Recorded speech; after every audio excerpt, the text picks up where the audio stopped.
Hey now, everybody, welcome to DDO Players, where we take a look at the latest in Dungeons and Dragons Online, and of course, the tabletop and the comic book world as well. New to the show, we are covering comics now. Yay!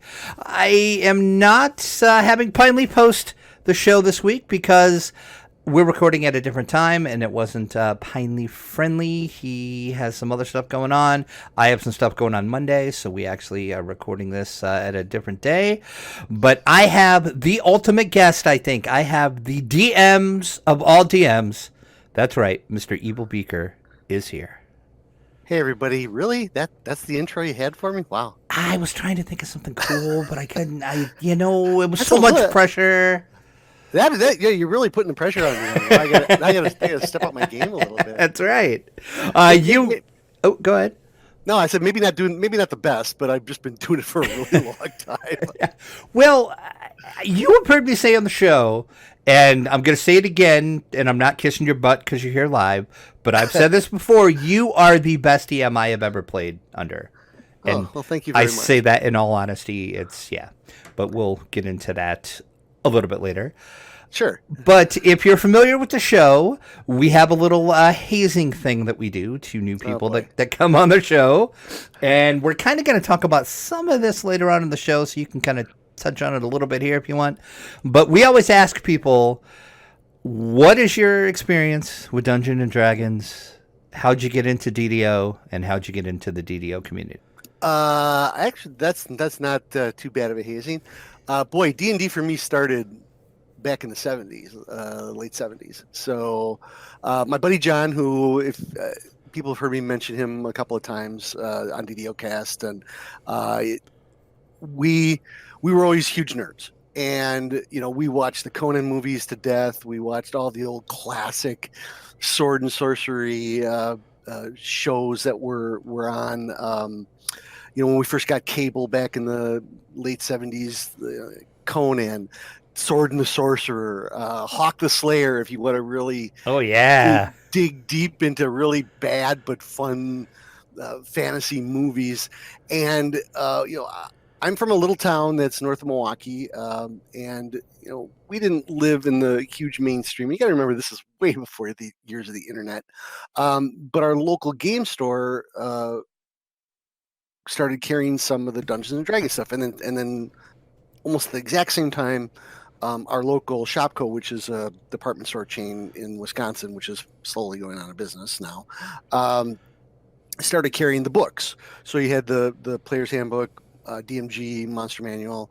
They never carried the box sets. And my little game store only carried a little bit of D&D, so I never really sniffed a box set until like later years, probably like in the early 80s, when the expert set came out.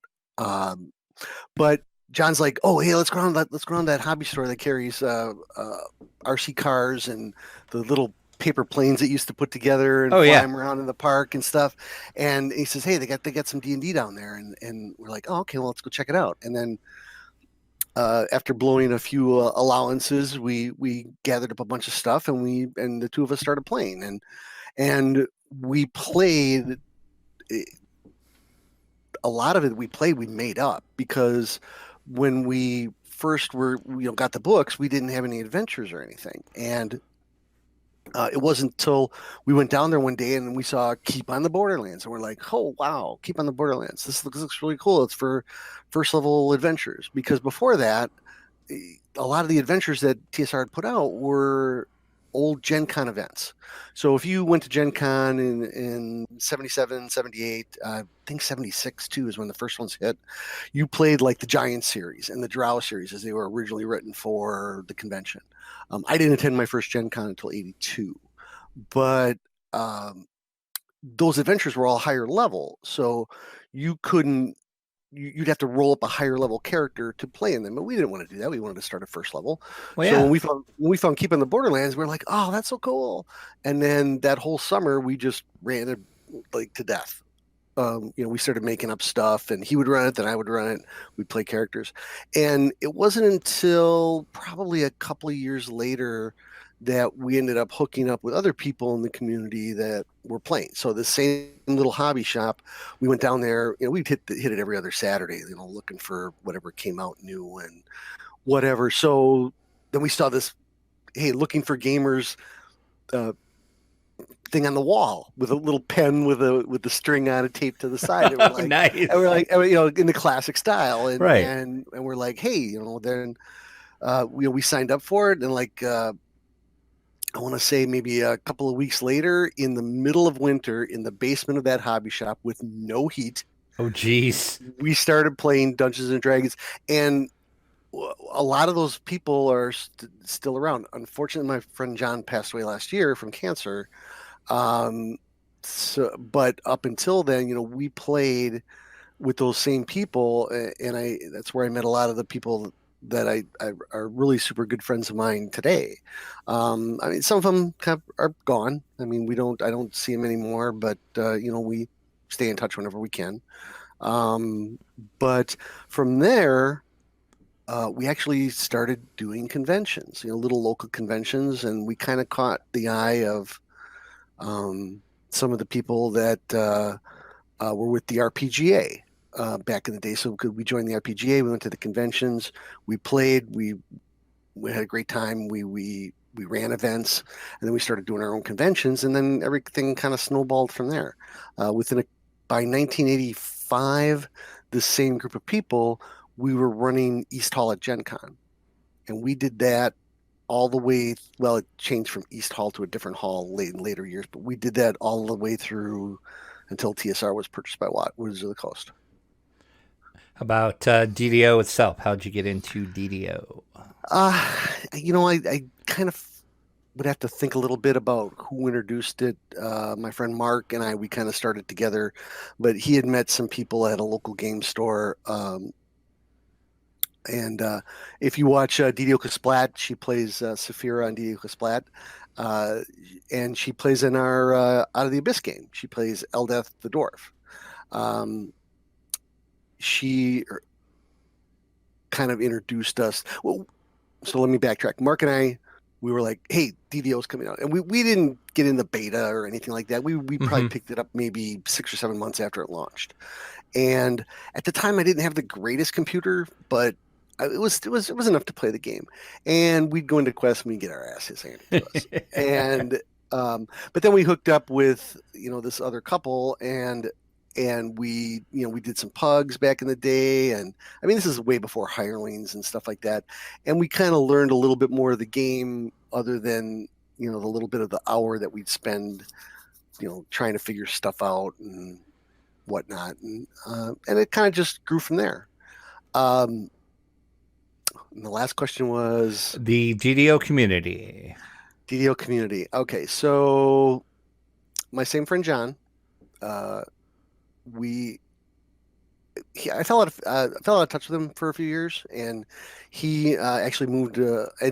People have heard me mention it before. I'm from Wisconsin, born and raised, and he moved to the other side of the state, which Wisconsin's not a small state, but it's not a big one either. But it's a good 5-6 hour drive, and I didn't see him for many years, and then we kind of hooked up. Again, and I was like, hey, well, maybe we should play DDO and come join us and play with us. And he did. We played for a while, and then he was diagnosed with cancer, and it wasn't good. And he had gone in for some surgery, and he missed. You have to refresh my memory. It was the anniversary where they gave away the big hat, the captain's hat of bling. Oh yes. God, I can't remember. Number 11, maybe 10? 10 or 11. 10 or 11. 10, I think. 10, yeah. 10, I think it is, yeah. Yeah. So he was going to be, I mean, he was in the hospital that whole week, and then he had recovery, and there was no way he could play. And he really wanted one because he had a swashbuckler, and he was kind of, one of his favorite movies was Pirates of the Caribbean. Oh, cool. So, yeah. So I had been following DDO cast since almost the beginning.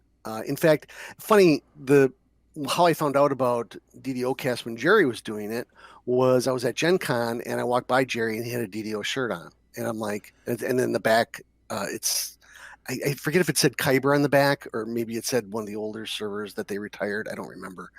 And I was like, hey, I play DDO too. And Jerry's like, oh, yeah. And, you should check out my podcast. And I go, oh, you got a podcast? And after that, I picked it up. It was probably like episode 10, 9, something like that. And so I knew who Jerry was, and I'd followed the show for years. And so then when John was in the hospital, he really wanted this hat, and I felt bad. And I was trying to, you do what you can when people have cancer. Exactly. It's a hard deal. So I did something that I usually don't do, and I kind of played the TSR card a little bit. And I emailed Patrick, and I said, hey, this is who I am. Can you put me in touch with Jerry or pass my email along? I'd really like it if he could gift my friend John a Captain of Bling hat, and he did. And which was way cool. And then Patrick asked me to be on the show, and that's where it all started. And then the rest is history, as the they rest say. The rest is history. Yeah, and we're going to talk a little bit more a little bit later in the show about the TSR card that you pulled. Yeah.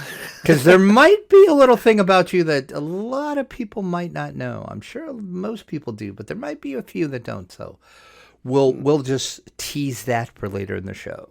Sure. Right now, let's jump into the big game news, which is Update 44 launched, and it's Keep on the Borderlands. This is the classic pack that is out for DDO. 8 new dungeons, a new adventure area. There is a new public space, which is the keep itself. Of course, there's new name loot, and we have horses. More on that in a minute. Keep on the Borderlands is free to VIPs and season pass holders. It's also available in the DDO store as well. The quests are level 1 and 2 on Heroic, 21 and 22 on Epic. You can get there finding the Gatekeeper and the Hall of Heroes are in the Grotto as soon as you get done with the first part of Korthos, the Grotto. I drew a blank there for a second. That's how you get there. Keep on the Borderlands bonus items. They did this. I forgot which pack it was that they did this, but there is a pack in the store that you can get. It is 2,995 DDO points. It's going to get you some cosmetics, a helm, a cloak, a longsword, a shield, and an armor, and also a wondrous mount bag, which is going to hold your mounts, and you also get you a steed of the Borderlands. So, Drac, should we talk about the cosmetic a little bit? Yes, I was glad that this kind of happened when you were on the show because will have, yeah. Okay, so first of all, Jerry teased on a stream. He's like, "Oh, people that know classic D&D are gonna freak out. They're gonna freak out." And I'm like, "Okay, what the hell is he talking about?" Yeah, that's the same thing I said too. And Mr. Arcott says what he said to me when we were doing DDO Splat. He's like, "Well, and what is he talking about?" I said, I don't know. It could be like 100 different things. But it turns out that it is the War Duke, which, I don't know how much they've redone that look in recent years. And that's why I think it's kind of fell a little bit into obscurity. But the War Duke was supposed to be like the evil fighter antagonist that your party would go up against. He was a chaotic evil fighter. He had the flayed out, finned out helmet that, I don't know, kind of looks like almost like Creature from the Black Lagoon-ish type fins on it with the evil face and the red eyes and everything. That's a good way to describe it. Yeah, and then he has the shield with a huge skull on it, and then there was like accompanying armor. Now I haven't seen anybody in the armor. I've seen people in the helm, but I haven't seen the armor or the shield. And Jerry was using a 2-handed fighter in a stream on Wednesday, and I didn't notice it. I just noticed the helm. So I don't know. I've seen everything but the shield. Okay, so maybe they're not doing the shield. I don't know. I haven't seen anybody actually use it, but I'm telling you, the armor, they got it pretty close. Okay, that's cool. They got it pretty close. Yeah, because I was playing last night, and I was actually streaming first level Keep on the Borderlands last night, and I saw people wearing the helm, but not the armor. So right. That's cool. When I first seen it, I was like, oh my God, it's War Duke. How did they pull that off? So Yeah. Yeah, I mean, I'm not. I gotta ask Jerry about that because I'm not sure how they pulled that off. Because I'm pretty sure there's probably some kind of weird yeah, legal copyright issues they had to work but through to pull that off. I I don't would think there think. is. I don't think there is. Really? So yeah, see, it falls into this little bucket of obscurity, and if somebody signed off on it, just I mean, just to have them ask, and then I don't think they can call it the War Duke. Right. No, and they're not. And I know Yeah, Jerry when he uh, was showing it off and was wearing it on stream, he was pretty specific on not saying. He yeah, said that this might look like somebody you know, but it's totally not. Kind of one of those things. right. So Because like I said, I don't know how much they used it other than like some of the original I yeah. pre-Greyhawk. Because I don't think it ever appeared in Greyhawk. I don't think it appeared in Forgotten Realms. The closest thing that was ever done to it, I think, was Lord Soth for Dragonlance, yeah. and then Ravenloft. Close, but I mean the helm is different. But Right. so it is very cool. I mean, it's a dip into obscure. It is, yeah, classic it's cool. D&D It's that it's a nice little well, Easter egg yep, for sure. yep. And then something to note about this is all items will be delivered to each character on your account in the bundle. The cosmetics and the mounts are all bound to account, so you can pass them around. The bag is bound to character. Big thing to note as well with this bonus item pack, it does not grant you access to Keep on the Borderlands adventure pack itself, so keep that in mind. But it's pretty cool. I like the horse. Like the look of the horse. It's the only horse that actually has a. Wow, I'm totally drawing a blank. The little cosmetics on the horse.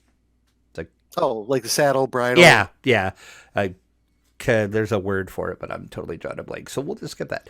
So pretty cool. But like I said, it is 3,000 DDO points. So It is pricey. A little pricey, but it's pretty cool. That armor is pretty cool. Then we did say mounts are here, so every player can get a mount if you're lucky enough to get the feathers. I got 3 so far. I've got 2. Those feathers do not drop very well. No, they don't. So yeah, basically what you do is you collect feathers, and then you can trade them in. You need 15 feathers to get a horse. Right. Exchanging there is as soon as you go into the keep, if you're going through the main doors, there is a NPC standing right there. He is the one that you talk to, and he will get you the horse. But as I said, good luck getting the feathers. Also, they did say that if you roll at least a 96 on your gold daily dice roll, you might get a horse from that as well. So they did add horses into the gold daily dice. So cool. I usually roll pretty crappy on my gold roll, so good luck. I occasionally get a decent roll. I think the best roll I've ever done was the little scarecrow. Joseph the Technicolor scarecrow. Yeah. Yeah, I got one of those. That's nice. That's the best thing I've had. Yeah. Nice. So that is the bundle for that. Elsewhere, they did do a little bit of work. The Monk's Touch of Despair will now apply its debuff a little more reliably. The base attack speed for bows and throwing weapons have been adjusted for a better experience in the heroic levels, while keeping the current maximum attack speed at base attack bonus 25 and above. This change approximately will double the relationship between the base attack bonus and the attack speed. I have not actually played one of my lower level characters that use bows, so I have not actually checked this out yet. Nope, me neither. Dodge values can also no longer be reduced below 0. They did some enhancement work as well. A coup de grace now properly requires 5 levels of Bard. Fixed an issue with one of the Bastani Knife Fighter cores, not affecting the 2-weapon fighting style. The enhancement has been rewritten to affect all melee combat styles. War Priest and War Soul's Wraithful weapon Damage will now properly hit the undead, which comes in really handy. Wizard Pale Master's zombie form now appropriately slows reload speeds for crossbows. Several other little fixes. You can check out the full patch notes, which I have linked. There's quite a bit of stuff. The one thing that did jump out at me is the gelatinous cube. Damage now scales with the level of the cube. Low-level cubes apply a slow effect instead of paralysis. So that's kind of nice. I have a question, though. Sure. The only cubes that we've ever seen have been those ginormous things. Right. Where's there a small one? Trying to think of what quest. What lower level? The one in the... Oh, no, that's a big one, too. Yeah. I was going to say the one in the temple, but that one's a big one, too. Yeah. So they must be just talking about scaling them for the quest. I mean, when they're scaled. Yeah, I'm assuming it must... gelatinous cube damage now scales with the level of the cube. There you go. But all the cubes are like the size of a room. Yeah, they are. You pretty much can see them coming. So go ahead, as I said, jump in and check out the full stat notes. The other big thing that was added is there is now a new little plus symbol on the side of your stat panel. If you click that plus symbol, you can drill down and see a ton of new things. A lot of this stuff we haven't actually been able to see before. It was a lot of the behind-the-scenes dice roll stuff that we never seen. So just for example, you can see all of your saving throws. You can see all of your elemental defenses. You can see what your movement speed multiplier is, your spell cost reduction, spell threat multipliers, spell penetration bonus if you're a spellcaster, your fort bypass, dodge bypass, and your helpless damage for general combat, so on and so forth. There is a ton of stuff. And I know from when I looked at this on the first build of Lamania, they added way more stuff to this. So if you haven't checked this out, definitely give that a look. Yeah, for the people with degrees in mathematics right. and trigonometry and calculus. It's pretty crunchy stuff for sure. So if you want to get into the crunch of your character, here you go. Check that out. And of course, the release of Update 44, Keep On The Borderlands, came with a little bit of a hiccup. So we did have a hot fix.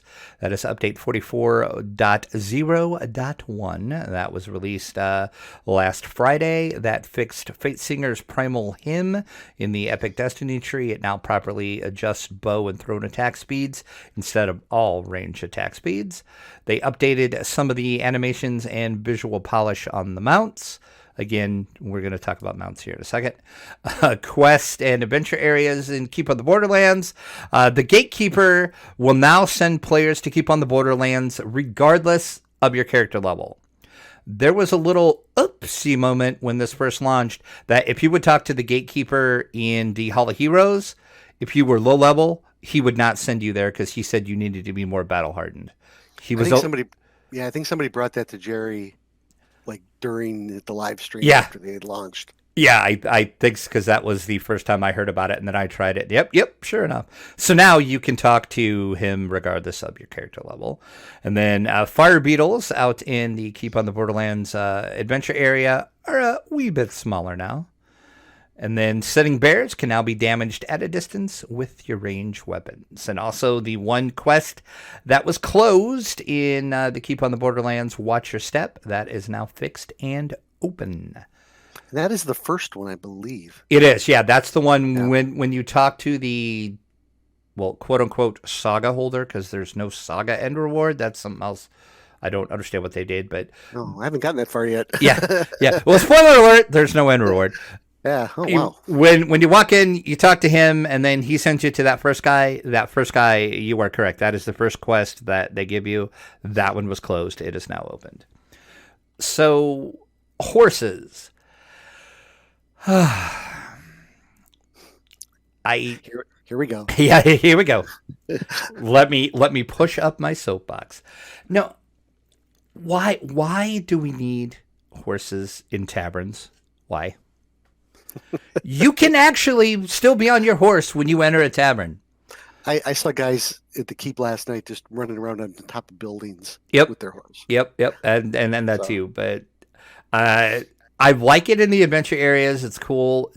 Don't see the need for them like in town and especially in taverns because I don't remember what tavern it was that I went into and there was like 15 horses in there and it's like, oh my god, this is no, just no. Everybody's crowded around the bar with their horse. I get it. It's like, yeah, the barkeeper's like, why the long face? Okay, I get the joke. Okay, that's fine, but why? Hey, are yeah, I I mean I don't they know. so for people who play Lotro, because I used to be one of them. I haven't played recently. Me Um, neither. Cloaks, horses, all in Lotro for years. So bringing them over into DDO, not that's a no-brainer. Right, exactly. But you're right. But in There's Lotro, if you're on your horse and you go into like a tavern right. or an If inn, you're dismounted from your horse once you're inside of there. yep. My So only guess on it is I don't know if the code in DDO is so much different. They can't specify the public space versus like the public space in. right. I'm wondering if there's some flag that they can't, so that's why it just has to be all or nothing. Like I said, I know nothing of like the back code, the back end of DDO. I don't have any Yeah. insight to that. That's just my guess. Is they Well, and people need to remember that DDO was first, and then Lotro. So you might have had a totally different group of programmers with different technology exactly, that yeah. wrote the base code for the game. So they're what we sometimes may or may not like might not be possible because of That's that yeah, reason. So exactly. And they have to, I've talked to the devs here on the show before, and they have said that the games are close, but they're totally different as well too. mhm, So it's not like they can just, oh yeah, if Lotro has that, they can just bring it over and pop it in DDO, and it's going to be great. It's not how it works. So, right. but anyway, I wish they would rethink the whole tavern thing. That's a bit much, but Or just for anybody listening to this podcast as a friend as a favor to Drac. that's right. Don't launch your mouse That's or right. your horse in the your mount in the Dismount when you go into the tavern, please. It's fine, but and my worst fear kid. The first time I logged into the game after the horses were there, I logged into the Keep on the Borderland, and I saw horse butt when I first walked in, and I'm like, "There's the horse butt." yep. But they look nice. They look cool. Like I said, I have not got one in game yet because I can't get any stupid feathers to drop. And again, if you can play Lotro for free if you wanted to just go in there and check out what they have for horses, but some of the options and cosmetics and different types of horses. I mean, every time they have a different release, they release a new horse for it. Right? Yeah. And we may get that here too eventually. So that's I would assume, yeah, I'm pretty sure this is going to be we're going to get new horses all the time. So we'll see though. So that's our Keep on the Borderlands. We can talk a little bit. We'll keep it spoiler free. Just what's your overall impressions? Because I know you said you have ran it. I ran like 6 of the 8 quests, I think, something like that. yeah. I ran the first 4 last night, and I like it. I mean, it adds a visual context to that 2-dimensional map that I've been staring at for 40 years. So I think that's pretty cool. I like it. I like the way that they did the tunnels, I really like that. which is new. I mean, Yeah. people might walk through there and not even think about it, but there aren't tunnels like that anywhere else in the game. So that was all done brand new. I'm liking it. I'm liking it as a good first level area. I don't know how it plays on Epic yet, but we'll find out. Yeah, see, that's all I've read it on, and is Epic, and it's. But the thing that shocked me the most is when you go into like that first quest and you're in that cave. It is cramped. It's your head Hmm. almost touches the ceiling if you're not like a halfling or a gnome or a dwarf. So you feel like you're in like a cave, and you Right. can like see yourself almost walking down to get into the lower parts of it. So yeah, it's like you said, it's we haven't seen anything quite like this, and I think they did a good job. I like the explorer area as well. That is nice. I mean, I think they did a really nice job in the Explorer They area. did, yeah. And then, as you said, I just had to like smile when I like finally got to like the caves, and I'm like, oh God, it's like the caves of chaos all right here. You Hmm. know, it's like like you said, I've been staring at this map in this book for how many years, and now I can actually go, go inside of these things. So it's great. So more on Keep on the Borderlands later. We'll probably after Pine Leaf and I get done running it, we'll probably do our little mini review of it. But overall, I like it a lot. Other than my little, don't ride your horse in a tavern thing. Other than that, my only big problem with it. And please, SSG, for the love of God, up the feather drop rates, please. Because for once I know it's not just my stupid RNG, because I've seen on the forums a lot of people are saying, wow, those feathers don't drop very much, do they? So, And I think I got lucky. I mean, I think I had 6 or 7 chests and I got 3 tokens. wow, So, yeah, you did get yeah. lucky. So, but there you go. Keep on the Borderlands. Check it out. It is now live on the servers. Let's jump into this week's Chronicle, which is issue 359. And no surprise, our cover on the Chronicle is Keep on the Borderlands. That should shock nobody at this point. In the community spotlights, Friday was the final day for the Hardcore League. So I hope you guys enjoyed the Hardcore League event. It is now over. Dun, dun, dun. And we'll get some more information soon when it's going to open up. You can go on, transfer your characters, all that. I haven't checked to see if it's archived yet, but I'm pretty sure it is. I know Jerry was doing a little end of the Hardcore League stream over on DDO stream to mark the end of the event, so I'm sure the archive of that is up. Don't know if it's on YouTube yet, but you can definitely go over to DDO stream's Twitch page and watch that. I actually didn't get a chance to look at that at all because I was playing Borderlands.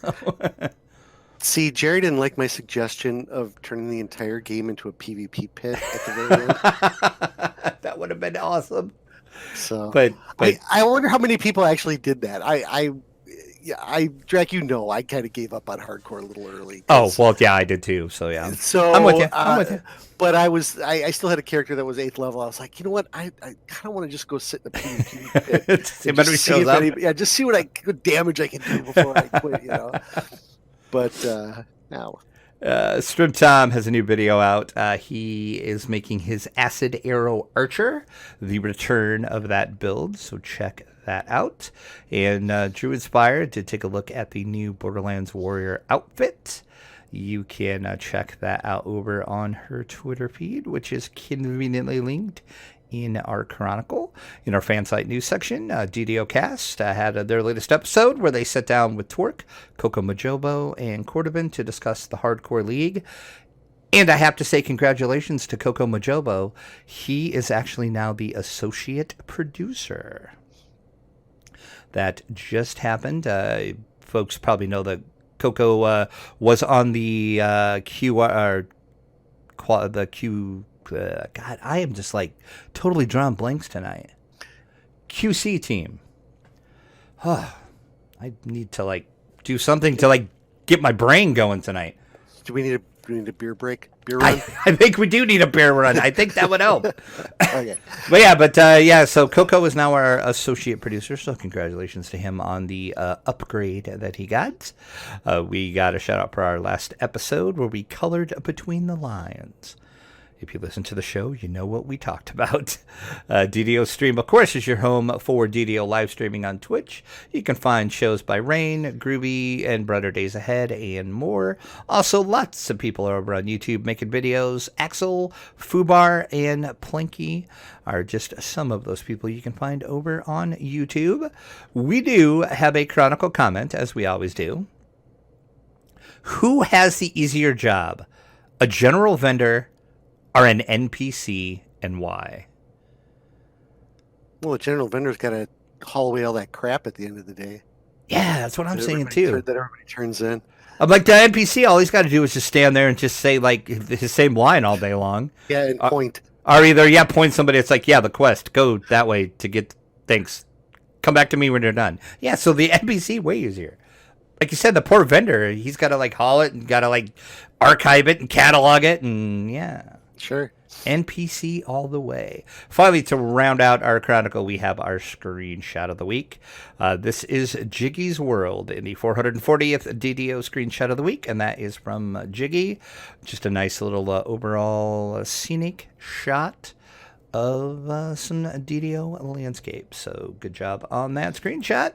And that wraps up our chronicle. Let's jump into our store sales, see what's on sale. It is the Hack and Stash sale. You get 25% off the Slayer Boost, Loot Boost, and Treasure Hunter elixirs, which reminds me, I wonder if that would affect the feather drops. I didn't try to use one of those. That's a good question. I'll have to scour some characters to see where I have some of those. Yeah, I think I have some from some dice that I might have to check that out. Also selects to shared storage on sale. 25% off through November the 21st, and the coupon code gets you a Sentience Toolkit. Coupon code Sentient Kit, and that is now through November 21st. So get that. That is an awesome pre-sample, actually. That is one of the better pre-samples we have had for a while, and that is our store sales. And now we're going to jump in and just have a little chat with Mr. Beeker here, since we have him here. We kind of hinted at it earlier in the show. You worked for TSR. I did. So let's continue my story from before. Sure. So my gaming group, like I said, we kind of got hired to run East Hall at Gen Con. So we met a lot of people over the years there. I met Jim Ward when we were doing that. Harold Johnson, who was actually the person who recruited us.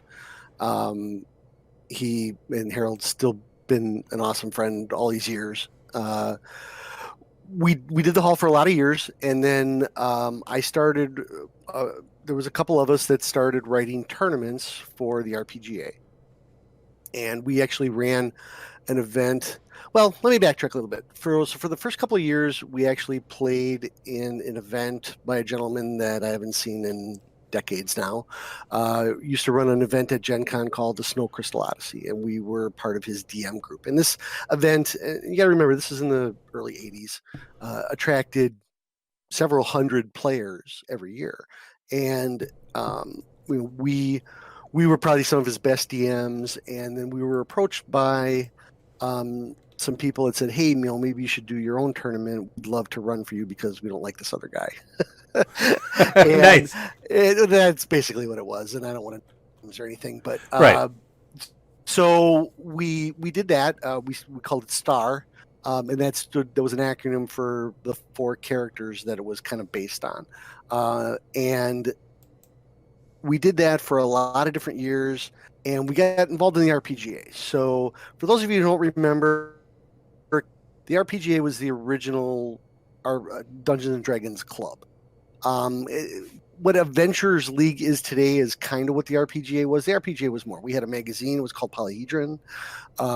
When we went to major conventions, we had large gatherings. We did breakfasts. We did just gatherings. It was a great way to meet people before the internet, to play D&D at cons, and honestly, some very wonderful lifelong friendships came out of it for a lot of different people. And we got involved in that for many years, and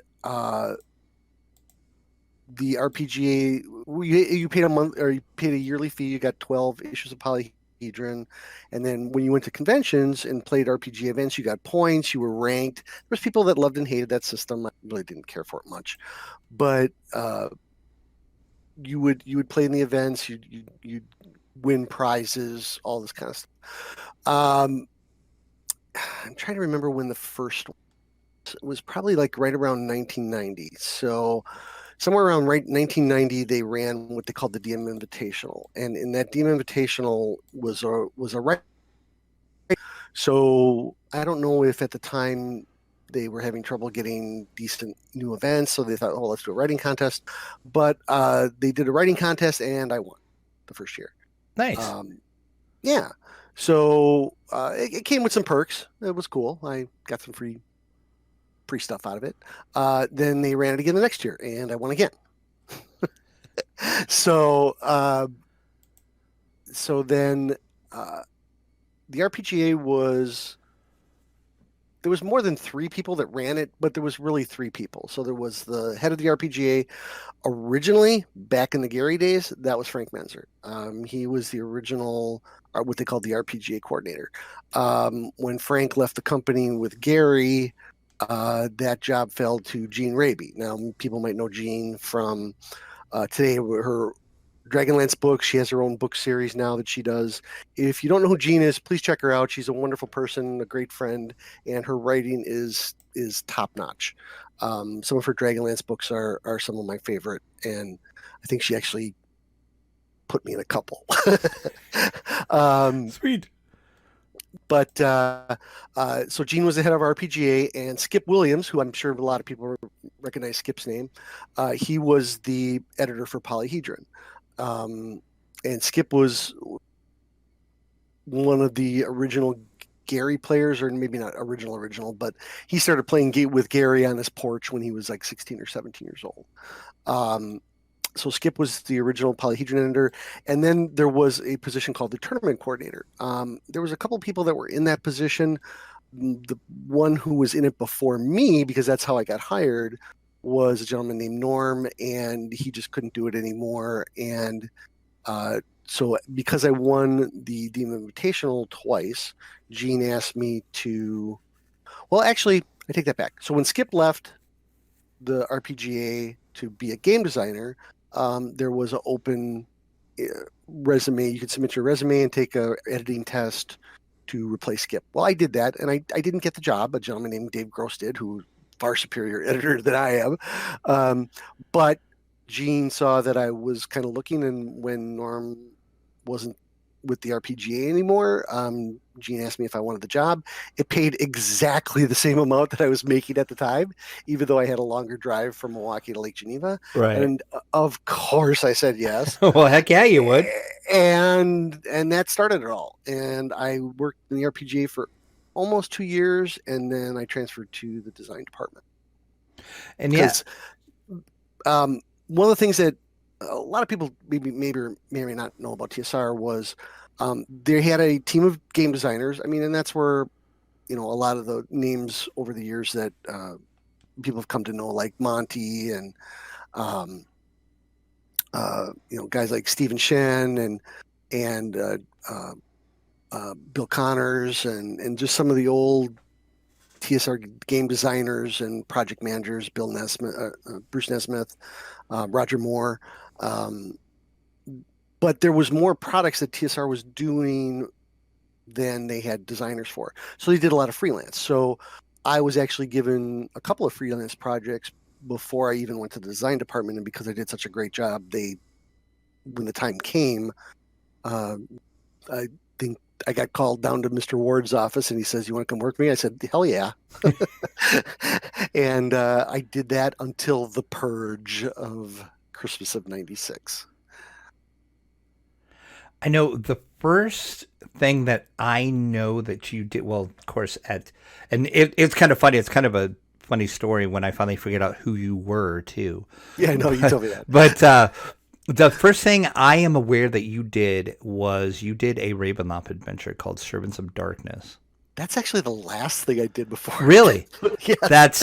I know that, and I know Wizards Challenge. That is the first thing I did. 2, maybe, I think. Yep. Was Wizards it 2? Challenge 2. Yes. Yep. Those are the two things that I know of you. Yeah. And then, so Wizard Challenge was the first thing I did, and that was as a freelance person. Okay. Then the second thing I did was the Runes of Zental Keep box set. That was the one that. Oh my God! I didn't realize you did that too. That's the one that kind of got me over to the design department. Oh so there's some history with that. In fact, I can't think of the gentleman's name off the top of my head, but the guy who does all the product history for DM's Guild and Drive Through, he contacted me and he says, "Hey, we're posting the PDF for Runes of Zental Keep. Can you give us some information on it?" So if you want to know what I said there, you can go check out that entry. But basically, what had happened was how I got that project, which was box sets were huge, and they paid really well. I actually bought a car with that paycheck. Holy cow! Wow, nice. So Damn. Zeb Cook, great guy. I love Zeb. Zeb is the guy that dies with all the toys, or something like that. We always called him. His cube was just filled with action figures and Oh, nice. models, Right. and just like crazy. And Zeb started the project. He literally wrote 19 pages, and he was supposed to work on the entire project himself. Well, then Zeb took a job at where did he go? He went to a computer game company, and I'll think of it off the top of my head in a minute. But when Zeb departed, they needed somebody for that project. So they came to me and a gentleman named John Terra. Well, John, I actually knew John through the RPGA. We had done a couple of things together with tournaments and conventions that he attended out on the East Coast. And let me just, for clarity's sake, when I was with the RPGA, the tournament coordinator was the guy that took care of all the tournaments that were run at all the conventions that were sponsored by the RPGA. So you had different conventions all across the country and the world too. I mean, I'd send stuff to Canada and London more than a couple of times. But they would write in and say, "Hey, I'm having a con. I want these events," and then we'd send them either the newest events or we'd send them an event we think they'd like, and then they would pay there was a fee for sending that, and then we would collect that fee and send them the tournament. So I knew John through that system. And what we did was the box set was kind of broken into a couple of different sections. So there was a huge history of the box set. Then there was an adventure of the how do I put this now? So the book department and the games department didn't talk to each other very often. So when the whole book series that kind of killed all the gods and turned the realms upside down and all that kind of stuff, that's where, and I'm forgetting what the trilogy was called.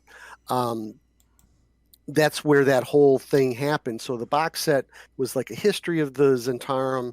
Then here's a bunch of stuff that happened before that and the keep fell, and then here's the stuff that after the keep fell, and then John and I split that part of it up. I wrote all the history part, and then John and I kind of split up the before and after part. Okay.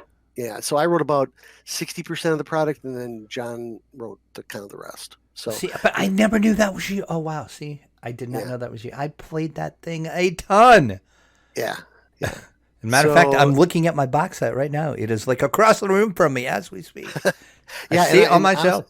And honestly, I think I mentioned it with some other people that right after the TSR layoffs, my basement flooded and I lost a lot of my gaming stuff. I only have one of those box sets. So I used to have a couple, but now I only have one. But so that was kind of the one that got me over into the design department. Once I was there, I worked on a bunch of different stuff. I worked on Spellfire, which was their old card game, which we used to have a blast doing. I worked on some of the Blood Wars card game stuff. There was a couple other products. One was a castle product. One was the Forgotten Realms Netheril Cormanthia product that we did when they were doing the whole Netheril thing. And a few other side projects. I did some work when I was there for the licensing department. Got to play test the computer games. It's not a bad gig right there. Yeah, not too bad. Although my computer in my office couldn't run it, I had to go whenever Jim Ward went on lunch, I had to go use his computer. That's awesome.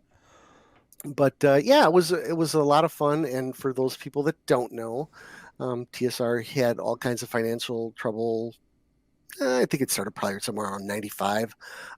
You can read the history of it. It's been posted online several times. It was basically it was a problem with distribution of products and people not being able to sell the stuff that was being printed, and in 2 days before Christmas, 1996 is when I was asked to come down to the executive area, and I think I was the third person to get laid off. Wow. So Yeah, there was like 23 of us total. And it wasn't just game designers either. There was somebody from the RPGA that was let go. There was project managers, our artist managers, our art whatever they called the guys who worked with the artists. There was a lot of support staff. It was just the company couldn't afford the payroll anymore. But it sucked. It was 2 days before Christmas, and um, the day after Christmas, I remember my water heater broke. Oh, jeez. Oh, good grief. So it was a little bit of a When it rains, it well, pours, as they yeah, a say. little bit. So the good news, I mean, the rainbow in this whole thing was I got a job working at a help desk like within a month, and it actually paid more than being a game Jeez. designer. So I kind of started my That's IT amazing. career. So now I'm an IT. I'm a system administrator today. So Right. over the years, I've written some freelance projects, and I worked with my good friend Jim Butler, who used to work at Turbine. He used to work in the marketing department. Um, and Jim had a little company called Bastion Press, and we did a couple of cool products from there. His Oathbound product was the big one that they had there. So I did work some stuff with him. A couple other companies. The last I honestly I miss writing terribly. I wish I could do it more. I do it a little.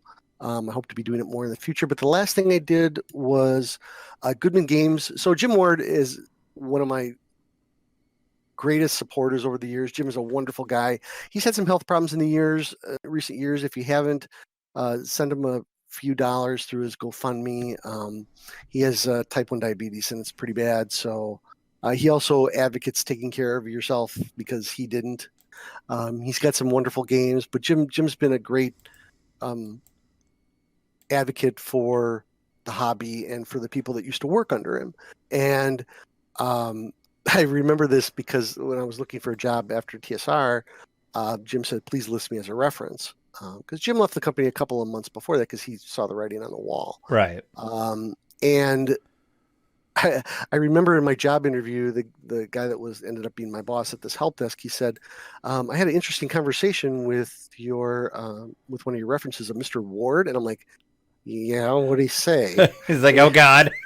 And he said to this gentleman, he says that you would be an idiot if you didn't hire him. I ended up getting the job, So it so worked. So thanks. so thanks, Jim. Yeah. But Jim does a lot of project management too for some of these other companies, and Goodman Games put out a product called How to Write Adventures That Don't Suck, and he basically got a bunch of us old designers together and kind of outlined our secrets and Nice. what we thought was good adventure design. And I actually had a chapter in that, and actually in that chapter I do mention the fact with Keep On The Borderlands and how I didn't play it. I didn't play the earlier tournaments because we wanted to do the first level thing, and my buddy John um, Oh, nice. and all that stuff. So if you ever see that product on a shelf and you wanted to think about writing your own adventures, please pick it up. There's tons of different people in it. Myself, Jim, Gene Raby, a lot of old game designers, Skip, Bill Olmsdale. I think Zeb is in there. Jim just pulled all of us old designers out of the closet and asked us to write I think it was 3,000 words each, somewhere in that direction. So it's like basically one chapter. Oh, So cool. And then you yeah, also did a lot of stuff. I think, if I'm not mistaken, you were the product lead for the second edition of Dark Sun for TSR, right? yeah, that. Yes, yes. Okay. Um, uh, People make it sound like it was a lot of work by calling it that, but it really wasn't. Um, I loved Dark Sun. I Oh, played me it too. since it was let go or released. I mean, there and because of that, the game designers were broken into groups. So you had the AD&D core group, you had the Realms group, you had the Dragonlance group, and then Harold Johnson, who like I mentioned before, he had like a group that had Ravenloft and Dark Sun in it. And Harold said, "Hey, I need you to be my Dark Sun guy because Bill Olmsdale was working on Alternity, the beginnings of Alternity, um, and Rick Baker was working on Birthright. So, and Tim Brown had already left the company. So, um, and like I said, there wasn't a lot to do. I mean, I did do one Dark Sun product, the Psionic Artifacts of Athos. I worked on that with Bruce and Bill Umsale, who was our editor, and I had a lot of fun with that project because that gave me the opportunity to make really cool, powerful magic items. But other than that, the only other thing I had to do was read the novel that came out because and I think I mentioned it earlier, the book department didn't really talk to the design department much, which was a huge problem from a gamer's perspective, and it garnered a lot of criticism in the day because it was like the book designers, the book writers had carte blanche to do whatever they want, and the game designers had to pick up the pieces. That was kind of what it was. Right, and like design everything around what they did or they Yeah, changed or what have you, right? right. And now the only exception to that is stuff that Ed did. I mean, Ed talked to everybody, and I remember when I worked in the Ruins of Zental Keep project. Ed, for those people that don't know, Ed, and I think he's retired from it now, but I haven't spoken to him in a couple of years. But he was a librarian, and he lived in a very rural part of Canada. So whenever I had to talk to Ed, I had to literally go through a switchboard, like a 1950s No switchboard. way. Yes, where they would patch you in and they had party lines and you could only call them for so long because somebody else might have to use that line to make a phone call. Oh, good grief. Yeah. And I remember some pretty hefty phone bills and some pretty late nights staying at TSR because I couldn't afford to call Canada on my home phone. My wife would have killed me. Well, yeah, heck yeah. So Ed was usually pretty good about some of the stuff that he did, but a lot of the other book guys kind of weren't, and that's not their fault. I mean, it was the direction of the department, not the person itself. And some people blame the authors, some people blame the company, blame the guy who was the head of the book department. Nice guy still, but anyway. So the book regarding I'm drawing Rise and Fall of the Dragon King came out, and that detailed a lot of stuff about Dark Sun that had never been talked about or never been done before, and all this and everything. So I was asked to read that book, write down all the inconsistencies, and maybe it would get into editing. It wasn't. Oh, jeez. It didn't. So I had to sit down, and the biggest thing I had to do for the Dark Sun lead was I had to come up with figure out how it all worked into the history. And you could go out to, I think athos.org is still up and running. I haven't been out there in a few years. It is, yep. But the timeline is posted there, and where I integrated all the book stuff with all the game world stuff, and then the last project that I worked on was Dragoth Ascending, which was supposed to be a box set about the undead Dragon King Dragoth, and what had happened in that box set. Well, I was writing it, so this was in 1996. So that was my second to last project, and I finished it the day after Gen Con that year. So typically what would happen is for Gen Con, the TSR people had, if you were, actually we pretty much took everybody down. It wasn't like today where WotC doesn't fly everybody across the country, because it was a local drive for a lot of people, and the bad news out of that Gen Con, and it caught the eye of the president of the company, who's it's kind of like Voldemort, she who shall not exactly. Yep, I know who you're talking about. Yeah. So I still want to put myself out there in legal trouble or anything. That's right. She took note that for the entire length of the show, they only sold 6 Dark Sun products out of the booth. And I turned in my project we came in the following Monday, which we were supposed to have off, but I came in because I wanted to finish the project. That Wednesday, they canceled the line. Oh, jeez. So because of that, the sales were so poor. I mean, I'm sure there were other reasons too. I mean, the company was on a downward spiral. So I'm sure there was reasons that I wasn't privy to. But that was it. And I still love Dark Sun to this day. I love, as much as I didn't care for 4th edition, I loved what Rick did with the history of Dark Sun in the 4th edition kind of revival that they tried to do. But yeah, I mean, so on my watch, Dark Sun was killed. It was you. It was your fault. I'll take the full blame for it. But yeah, Watsy, still, we need a 5th edition. Yeah, still a lot Dark of fun. And then the last product I worked on was the Servants of Darkness, which is the Ravenloft product. That's weird. I didn't realize that was your last product, but yeah. Well, I was supposed to work on it with Steve Miller, but Steve was working on it as a freelance project where I was working on it as a designer. And Steve, I like Steve. We were a great guy, but he couldn't hit a deadline to save his skin. So I ended up rewriting some of his section, and then the big purge happened, and then some more rewrites got done in after that from the people who were still there prior to the WotC purchase. But that, like I said, is when I put 2 and 2 together at who you were, because that was we had I can't remember if we had started playing on the DDO stream the D&D night. I think maybe we did. No, it was before. Was it before? I can't remember. No, it was. I think it might have been a little bit before that. Yeah. And like I put 2 and 2, and I'm like, wait, what's your name? Wait a minute. And then I'm like, you're not. And then I was like, oh my God. And Drac, I appreciate that. I mean, to be honest, like I'm.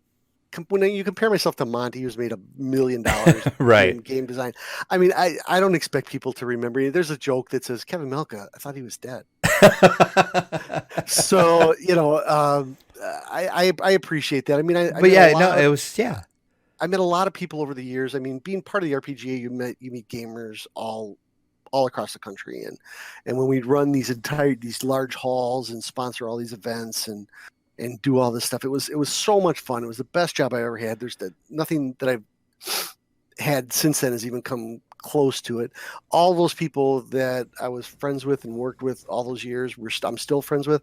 I don't know about most people, but sometimes when you leave a job, you don't talk to people anymore. I mean, sometimes you make friends with people and sometimes you don't. Right. Yeah. But we have a secret TSR alumni Facebook page where everybody kind of stays in touch. Yeah, I can't get you invited because I'd have to kill you. But, exactly.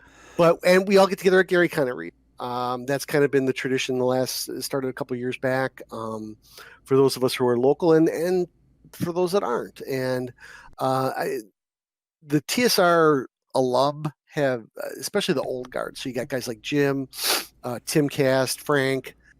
Skip, guys who were there during the Gary years. I met Gary twice. I was going to ask you about that. Like, it was just in passing. So after 1996, there was a little hobby store that opened up in Lake Geneva that was run. One of the people that ran it was his son Ernie.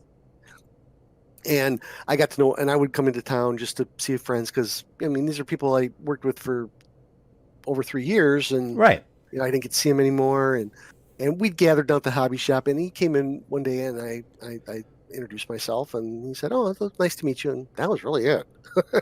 I mean, I spent more time talking with Ernie. I mean, been introduced to Luke, and I've seen Luke at Gary Con a couple of times, and but I actually Dave Artisan I actually spent more time talking to. In a couple of the years before he passed away, he was a guest at Gen Con of some friends of mine, and I got a chance to talk to him a little bit. So really, really cool guy. But hey, we all get old someday. So I know it sucks, doesn't it? It does a little bit. Sucks getting old. So let's fast forward from your TSR days. DMing, as I said, I've mentioned on the show many, many times, you are just an amazing DM. And the reason why I say that is because of what you're doing with the Waterdeep Dwarves campaign that we are doing. Yeah. So you guys got to remember, I've been doing this for a while. So all the and you guys are, and I've been having a blast. Oh, I am too as a player. It's I because mean, this is the new thing, right? I mean, playing with Fantasy Grounds or even Roll20. I mean, I'll give credit where credit's due. right, yeah, I mean, I like Fantasy Grounds. I have my own company that worked with the guys from the original creators of Fantasy Grounds years ago, and it switched hands, and I kind of was bought out. But this seems to be the new trend, playing online, and the Twitch thing I really enjoyed. But you guys are all new players for me, so I'm using all my old tricks on it. is that what it is? It But is. So I got a whole new group of players to who don't me, know all the shit I've been doing for the last 30 years. And it's just the fun stuff, yeah, because you're like taking the book, the new Waterdeep book, but you're like crafting the story around our characters, and you're changing things, and you're like blowing my mind, like the whole. If you haven't watched it yet, we've talked about it. You have to watch. I think my favorite episode we did of Waterdeep was, I'm just going to call it the hand episode. Well, and I can't take credit for that because that was in the module. Yeah, that is actually in the module, but So where you had to cut your hand off, Right, to yeah. get into the Vault of Dragons, and but I mean, the adventures to me have always been personal. One of the things I never liked about the stuff that you buy over the shelf is it's not personal.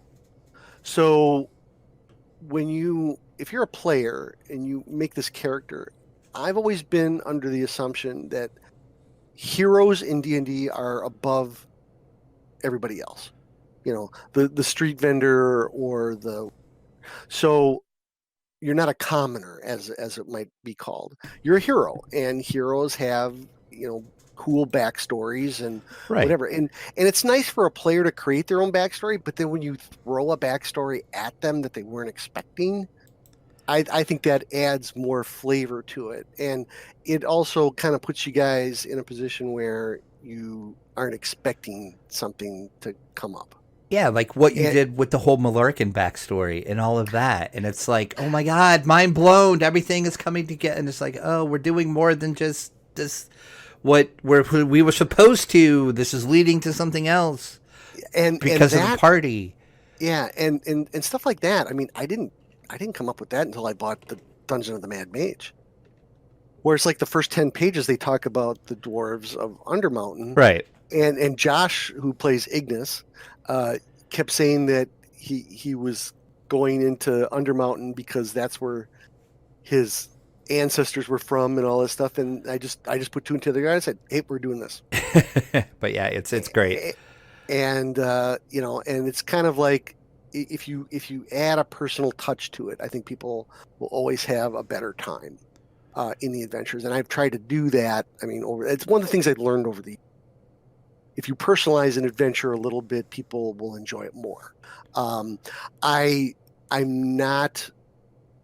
I mean, people have died in my games, but I think people have more fun playing in them than.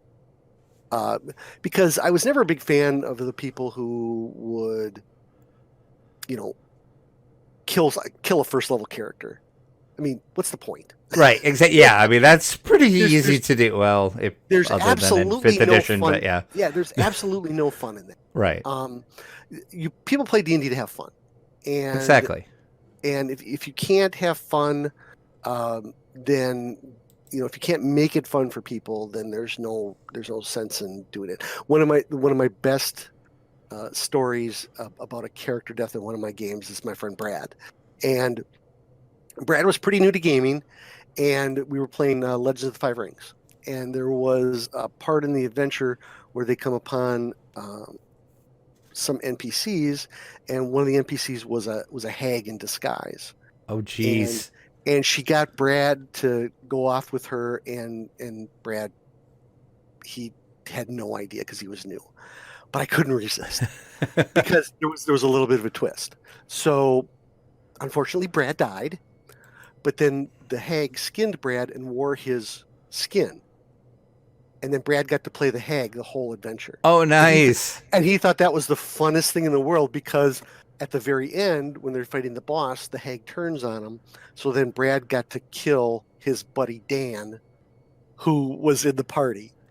And when it was all over, he said, "I never had so much fun in all my life." Yeah, exactly. And that's what D&D is supposed to be about, right? It is. And I'm so glad that, we're 23 years since TSR disappeared, and the resurgence of D&D, I mean, not only through DDO, but through tabletop and Twitch and 5th edition, and then the ability for other companies to have their own game system or game world, and it's just been so cool to see what was happening. And there are the guys who, I only play 1st edition, grumble, and Right. and that's great. People play what they want to play to have a good time, and that's what that's what it's always been about.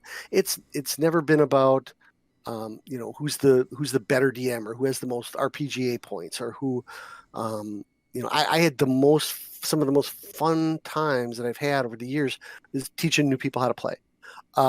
Keith, who plays Fennekus in our couple of games, and he plays in the Waterdeep Dwarves as well. Yeah. When we played that first D&D night, when it was you guys in the boat with the crocodiles and charging through the swamp, that was his first. He'd been playing DDO for years. That was his first D&D game. That's the kind of stuff I love, because, and now, I mean, his job is unfortunately interfering with his fun, which happens. Right. Yeah. No, that happens. But when I can introduce somebody to playing D&D or DDO, and because the real world is getting kind of scary. I don't want to, go into too much, but right. No, I get it. A lot of us do this to relax and have a good time. Would I love to do this as my regular job and make money at it? Yeah, but I need things like health insurance, and, right? Exactly. and to be able to pay my mortgage. Yeah. And there are very few people. Stupid adulting. Yeah, stupid adulting. There's very few people who can do that nowadays, and rightly so. I mean, it's not. If everybody was a game designer, I think that D&D would be a lot less fun. So yeah, but so check us out on D&D Night on DDO Stream. You're doing 2 of the games on DDO Stream currently, correct? Yep. Well, the second one, the Waterdeep Dwarves one's on my channel. Right. Well, yeah. Yeah. So, let's give a little history there. So, sure. D&D Night started as a joke between me and Patrick. He said that there was a lot more people that played tabletop that were in DDO, and I said that there was more people in DDO that didn't play tabletop. Mm-hmm. I don't think we ever got an answer, but from that sprung D&D Night, which Jerry named the night we were playing. Oh, I didn't realize that. No, because he emailed Patrick and me. He's like, "What are we calling this?" I didn't realize that's when the name came up. Oh, wow. It was like the day or the day before or something like that. It might have been the day before. Really? No, I didn't realize that. Yeah, so. And I have the history with Fantasy Grounds, so we did that, and it was just supposed to be a 3-night event type of thing, and then it kind of just morphed into some other stuff, and then I used the people contact that I knew at Smiteworks, which does Fantasy Grounds, and we were able to get them to throw us a few free products, so that we could get what's called an ultimate license. That way, anybody can play. In rather than you don't have to purchase the software, and yeah, it's I think it's been a success. But one of the things that Smiteworks wanted us to do was run some of the content that they sell. So, which makes sense. I mean, I can see from their view of it why they would want that. So yeah, right. So when we put the 4 Sunday show thing together, we realized that everybody was doing a home campaign. Right. So this is not going to work.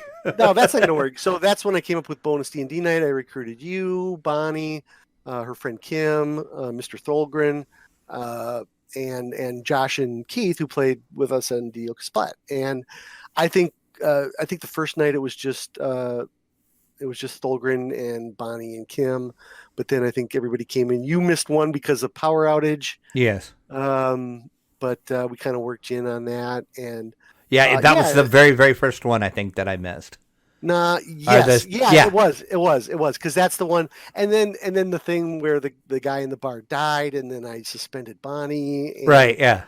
There's some fun stuff there that isn't in the module. I mean, you could run the module app and everything, but that would be kind of boring, though. Really, to me it is boring. I mean, there's so much information in there to run it and have a good time. I killed an undead beholder and got a medal. You know, that was the best. and Bonnie had a chance to. So for those people who haven't watched, Bonnie set I don't know if it's a world record, but it's a record in my book for one combat round 5 ones. So one on her first attack, and then on her damage rolls, she had 4 ones. Yep. It was amazing. And if she wouldn't have done that, she would have killed the undead beholder. Meanwhile, Drac steps up, pokes it with his rapier, and kills it. So yeah, I think it had like 8 hit points left. That was a good joke for a long time. Yes. It's still going. Yeah, it is. Yeah, I still remind them of my medal every now and again. Yes. So and I just bought a 3D printer over the summer, and I printed stuff off for everybody, and I sent Drac a. You did. I will put that in the show notes. You can see my medal that I have.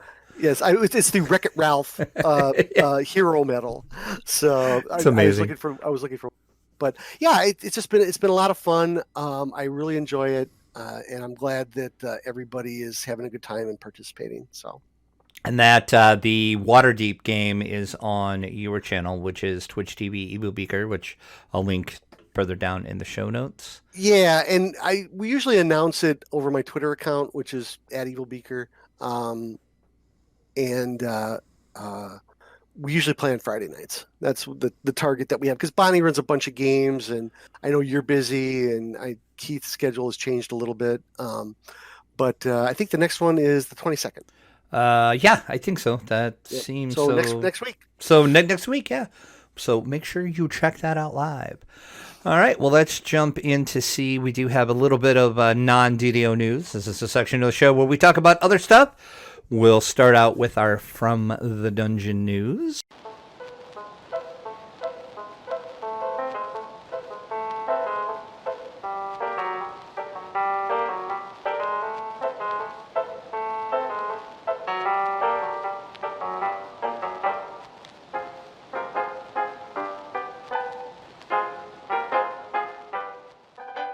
You can celebrate 45 years of Dungeons & Dragons and 5 years of 5th edition with the brand new set of dice from WotC. Only $299. Yeah, I was going to say. Prepare yourself for the $300 price tag. Yeah, no, $300 for a set of dice. Yeah. They are aluminum dice from Level Up Dice Company. They are embedded in one of the D20s with a sapphire. Mm-hmm. But $300. Even without the gemstone, airbrushed aluminum, and I think they sometimes call it airplane. Yeah, aluminum. Heard there's a term for it. I mean, those dice alone are $125. Yeah, I looked at them actually at Gen Con last year, or well, this year technically, I guess still. They Level Up had a dice, and I looked at some of the dice, and I was holding them, and I'm like, they're good dice, but jeez. Well, but hold on. So I have a problem with them though. If you play on your wife's brand new kitchen table, would not suggest doing that. You are going to end up in divorce courts so fast. You are. Because brushed aluminum dice will dent a wood surface or something like that. You definitely need a tray or a mat. A mat. Actually, a mat. My buddy that we game with at his place, he's got one of those rubber mats that he laid down. It's actually a rubber mat of Middle Earth that actually looks really cool. Oh, nice. And he lays it down, and we make sure we roll on that, or people got to bring a dice tray or a tower or something like that. So, yeah, if you want in on this, you too. These are going to be a limited set. 1,974 of them are going to be made. They're going to be available on November the 21st at 11 a.m. Pacific time over on WotC's site. And you are buying them directly from WotC. These are not going to be sold in stores, not going to be sold through other retailers. WotC is doing this themselves. I'll link where you can buy them if you would like to spend $300 on a set of dice. I yeah. I don't know about $300 for a set of dice, but Yeah, go out Okay, and buy a cool. lottery ticket first. You might have. right, exactly. But I mean, I guess it's kind of cool. It's a special way for them to mark because I looked it up, which I didn't know, but apparently the 45th anniversary is the Sapphire anniversary. Yep. So that's why they did Sapphire, which I didn't realize. Right. So Right. I mean, if you really want to impress your significant other who plays D&D with a gift, this you know, would that do it, keeps I on- suppose. keeps but- on giving, because I'm sure timing it around the holidays isn't a coincidence. Well, yeah, exactly. So, but once again, over on WotC's site, I'll link it. November the 21st is when these will be available. I'm going to be interested to see how fast those 1,974 sets sell out. It will be interesting to see how many people jump in on that. That is our From the Dungeon news. We'll jump to our On the Screen news.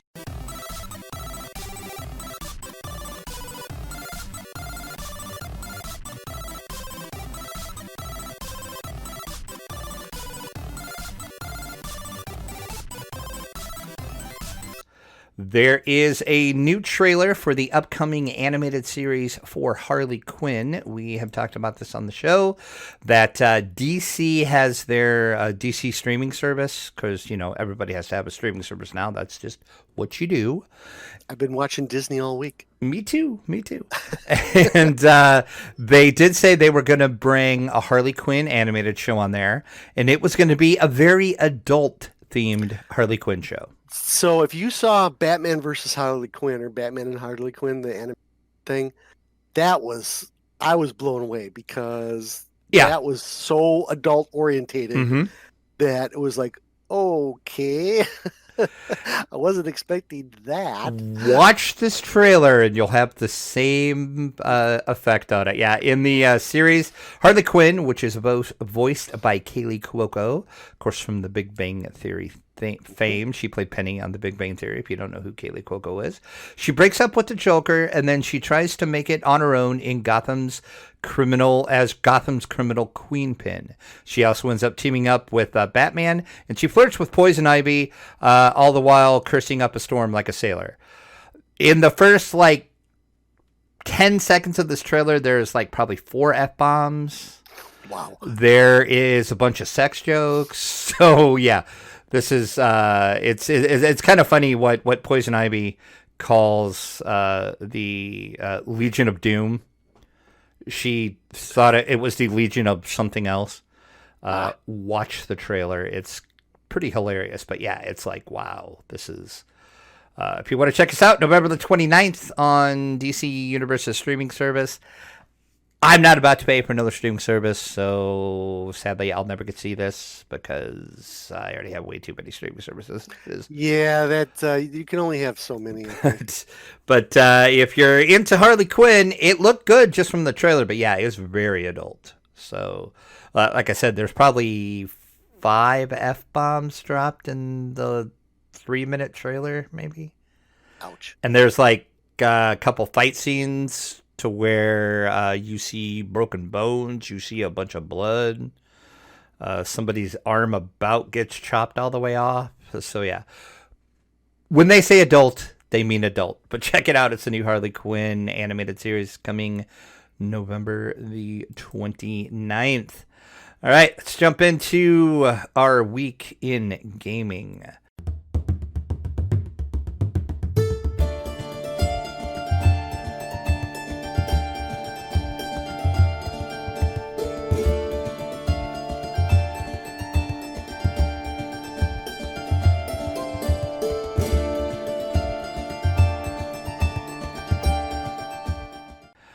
Myself, I did Keep on the Borderlands. I did that with Pine Leaf. We ran, I think, 3 of the quests. We were running them on Epic level 21. So that was kind of fun. I enjoyed that a lot. And then over on Wayfinder with the static group I have with Tay and Rent, we ran, Keep on the Borderlands. We ran that on Epic 21 as well, too. Alessa joined us for a couple of those. Then she had to go, so we played, but we're all going to get together and play again. Really, really enjoying Borderlands. And that's really all I did this week in gaming, was just a lot of Borderlands. Ran around the Explorer area way too much trying to get feathers to drop and did not get them to drop. Stupid feathers. Stupid RNG. So how about you, Beaker? What were you up to this week? I actually didn't. Well, as Drac and I were talking before the show, because I live in Wisconsin, I have snow, and because we have snow, we have ice. And of course, if you live in Wisconsin, you slip on ice at least once in your lifetime. Well, guess what I did last week? And I tore up my ankle. No broken bones, but it hurts. Yeah, not bad. And I haven't been able to do much other than work and sit around at home with my foot elevated or in a bucket of hot water. And I did play Keep on the Borderlands. I actually streamed it last night. You can see over my Twitch channel. I was playing it at first level. Okay. But I actually ended up missing my gaming Saturday with my regular gaming group last Saturday because my ankle was hurting a little bit. But that's pretty much it. I was going to ask you. Sure. Have you done a review or checked out Outer Worlds yet? Because I so want to play that game. I have not, and I do too. But they don't have it's only single player, which I was disappointed. And that's kind of what stopped me from like jumping on it big time, is because I was hoping it was multi, and then I'm like, I don't really know if I want another single, because I have quite a few single player games that I'm slowly playing through, and I'm like, but Outer Worlds looks so good. Yeah, I mean, between work and my home schedule, I DDO is and D&D night is pretty much all that I do, but right. I love a good space game. And this one is kind of like, I was looking at him watching guys stream, and I'm like, oh, that looks pretty fun. Yeah, I watched a couple of Twitch streams too, and I'm like, oh, this looks so good. Yeah, Jason Bowman from Paizo. If you like Jason and some of the stuff that he does, he's been streaming Outer Worlds on his Twitch channel. Okay, I will check that out. Check him out. We currently have 15 supporters over on our Patreon. If you would like to help support DDO players, you can simply do that by going to our donations page. You can support the Players Alliance over on our Patreon, because this cost money to host this site, to have Mixler, which we normally do the show live on Mixler. That cost us like $100 a year for that. We have hosting that's expensive because they just raised our price because we're using so much traffic. So yada, yada, yada. So that's just one way you can help us. Also, if you would like, I know a couple of people have asked me, hey, I don't want to support you on Patreon, but can I just give you some support? You can do that too. Just also on the donations page, there's a link where you can just give us like a PayPal donation or something too, if you'd like to do that. It all helps to keep the site and this podcast going, because we love to do this site, and we want to keep it going for you. You'll also find rewards, including a mention of the podcast of your choice, or you can even be a guest on DDO Players News as one of the Patreon's rewards as well. But hint, if you want to be a guest, you really don't even have to be on Patreon. Just talk to me, and I'll have you on the show. It's fine. But it's okay. We did get some feedback this week. We didn't get any iTunes reviews, but if you do listen to us via Apple and iTunes, if you can leave us a review, that would be great, because the more reviews we have on there, the higher we will show. When people search for like DDO, our podcast will show up higher. iTunes algorithms are really weird, so any reviews you can leave over there is fine. But we did have a feature comment this week. It was from OTS Cubby, and that was on our last episode via the YouTube page. If you remember, the Chronicle comment last week was something like, what would your player do as a job when they're not adventuring? Cubby's answer is, the rogue would be a stockbroker at the harbor, fleecing new merchants. Nice. A fighter, of course, would be a security guard on said docks. He doesn't do anything because he's a failed soldier. He doesn't take orders. The cleric becomes a veterinarian. Okay. Artificer, a clockmaker. The ranger becomes a shrubber. Sorcerer would become a politician who doesn't understand math. Wizard will become an accountant because he understands math. Barbarian becomes unemployable, hence he is the first class on social, and becomes the first diabetic. Okay. That's okay, funny. that took an awful turn. That got dark real quick. The alchemist becomes the first doctor, of course. He understands nothing about diet, but he makes a lot of money from the barbarian, treating their symptoms alone. All the other classes migrated to the fifth continent because they could not afford the healthcare and taxes imposed by all the other above classes. That's great. Oh, and then he says, P.S. Matchbox forever. Hot Wheels are the WoW of card miniatures. Sure. Yeah. If you'd like to send us an email, you can do that at podcast@ddoplayers.com. You can follow us on Twitter. The Players Alliance, which is the network we are a part of, is at Players Ally. That is ALLY. DDO Players is at DDO Players. You can find me on Twitter at Dracula_72. I talk about beer a lot on my Twitter, so spoiler alert. Yeah, hopefully your AA sponsor doesn't follow you. Exactly. I hope not. Pine Leaf is at Pine Leaf Needles. You can follow me on Twitch, Dracula_72. And you can follow our guest, EvilBeeker, at his Twitter, which is twitter.com/EvilBeeker. And Twitch is EvilBeeker as well. Yeah. And do you have what's your YouTube? EvilBeeker Gaming. Okay. I will just do a search for that on YouTube. Okay. I'll put that in the show notes as well, too. We do have 2 live shows normally every week. We recorded this one just because I can't do the show Monday, so it was a weird week. But normally we do the show live at 7 p.m. Eastern, and then Saturday nights at 8:30 Eastern, we have the Lotro Players News podcast as well. You can find all of our live shows over on ddoplayers.com/live. Well, Mr. Beeker, thank you very much for joining me tonight. Hey, thank you for having me. Yeah, and by the way, yeah. Oh God, I'm scared. You guys can call me Kevin if you want. Oh, so okay. So Beaker was a name that was given to me because my nose isn't the smallest on the planet. And I was going to ask you where the whole EvilBeeker thing came from. And when we were playing one day, and I don't remember what exactly happened, but one of the guys we were playing with told me, he says, "God damn it, Beaker, you are evil as hell," and that's where it came from. So I kind of picked it up after that. That's amazing. That is awesome. Yeah. So people go like, "Where do you get that name?" Or God, it's a mouthful. And the Beaker thing came from because Beaker from the Muppets. Right. So, of course. Yeah. So because I don't anymore, but I used to have strawberry red hair, and I still got freckles, but between the red hair and the nose and yeah, that's kind of where Beaker came from. Well, there you go. So I was going to ask you that when we were talking before, when we were talking about your TSR days and all that. It's like, how the hell did EvilBeeker become a thing? So yeah, and that didn't happen until I started, doing stuff online more.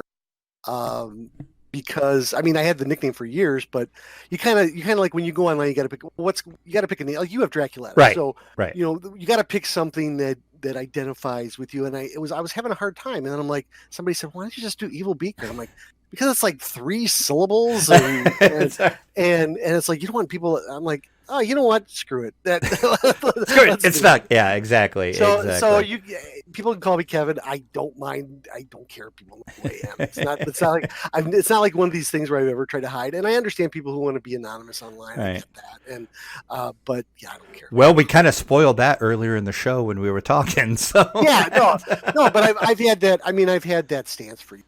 It's right. not like it's not like I get people emailing me and well, could you take a look at my 30th level character? It isn't like those right, days because exactly. we used to get those too, right? It's like, why did you screw up Dark Sun? This is your fault. Oh, I've gotten those emails too. I'm sure you have.